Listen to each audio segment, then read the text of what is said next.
अस्सलामुअलैकुम hello friends, welcome back to Bishas kitchen. तो आज मैं बताऊंगी आपको चिकन सुक्का रेसिपी। കോഴിക്കറി ഉണ്ടാക്കാൻ വേണ്ടി ഞാൻ 1 കിലോ കോഴി എടുത്തതിന് അതിലേക്ക് 2 സ്പൂൺ മുളക് പൊടി, ഉപ്പും മഞ്ഞൾപ്പൊടിയും 1 സ്പൂൺ വിനെഗർ ഇട്ടിട്ട് ഒരു സൈഡിൽ വെക്കണം. അതിനെ മിക്സാക്കിയിട്ട് പിന്നെ ഞാൻ ഇതെടുത്തിന് ബഡി സോപ്പും ജീരയും 3-4 ആൽത്തിരിയും ചുവന്നമുളകും കറിച്ചപ്പും ലോങ്ങും കെത്തയും കുറച്ച് കുരുമുളക് എടുത്തിട്ട് അതിനെ കുറച്ച് ചൂടാക്കിയിട്ട് അതിനെ പൊടിയാക്കിയിട്ട് എന്താക്കണം, അതിലേക്ക് 3-4 ഇതിടണം. വെളുത്തുള്ളി ഇട്ടിട്ട് വേയൊക്കെ പൊടിയാക്കിയിട്ട് എടുക്കണം. ഒരു സൈഡിൽ ഞാൻ ചട്ടിയിൽ കറിച്ചപ്പും ഇഞ്ചി വെളുത്തുള്ളി പേസ്റ്റ് അരച്ചില്ലേ അതിലേക്ക് ഇടണം. ഇപ്പം അങ്ങനെ ഇതിൻ്റെ മണം മാറിയ പിന്നെ കോഴി മസാല വെച്ചിട്ടില്ല അതിനെ വെള്ളത്തിയാക്കിയാൽ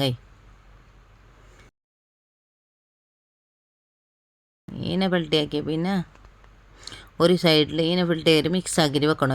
ഒരു സൈഡിൽ ഞാൻ പിന്നെ ഒരു ചട്ടി എടുത്തിട്ട് 2 ഉള്ളി എടുത്തിന് കറിച്ചപ്പും ഉള്ളി ഇട്ടിട്ട് അതിനെ പാട്ടിച്ച് പിന്നെ ഈ കോയിനെ ഇതിലേക്ക്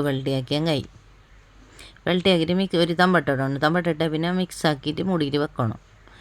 മൂടിയിട്ട് വെച്ചിട്ട് വേക്കൊരുപ്പിടി ഇത് കയ്യിലിട്ടുകൊണ്ട് വേണം. അതിൻ്റെ അടുക്ക് ഈ ഗരം മസാല ഞാൻ പൊടിച്ചിട്ട് വെച്ചിട്ട് അതിലേക്ക് 3-4 ഞാൻ വെളുത്തുള്ളി ഇട്ടിട്ട് പൊടിയാക്കിന് അതിനെ ഇട്ടാൽ പിന്നെ 1 സ്പൂണ് പിന്നെ ഇതിടണം സോയ സോസ് ഇട്ടിട്ട് അങ്ങനെ മിക്സ് ആയിക്കൊണ്ട് വേണം. കുറച്ച് കയ്യിലിട്ടുകൊണ്ട് വേണം, മറിച്ചിട്ട് ഇട്ടുകൊണ്ട് വേണം. അടിക്ക് പിടിക്കും.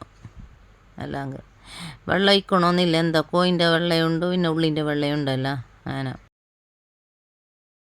കൊത്തുമീർ ഇട്ട് മുറിച്ചിട്ട് പിന്നെ നെയ്യിടണം 1 സ്പൂണ്. ഇത് കൊത്തമ്പാരി പൊടി ഞാൻ ഇട്ട് എവിടെയും മോളുന്നു നല്ല നിന്നെ തിന്നാൻ ചപ്പാത്തിൻ്റെ ഒത്തതിനെ നല്ല സുക്കാക്കിയിട്ട് നമുക്ക് കോഴിക്കറി റെഡിയായി. നല്ല കാണാൻ നല്ല ടേസ്റ്റ്. മക്കളങ്ങനെ ഉണ്ടാക്കിയിട്ട് നോക്കില്ല. ലൈക്ക് അടിക്കാനും ഷെയർ ആക്കാനും ആരും മറക്കണ്ട. ഹലോ അസ്സലാമു അലൈക്കും. പിന്നെ ഒരു വീഡിയോ ആയിട്ട് വരാം.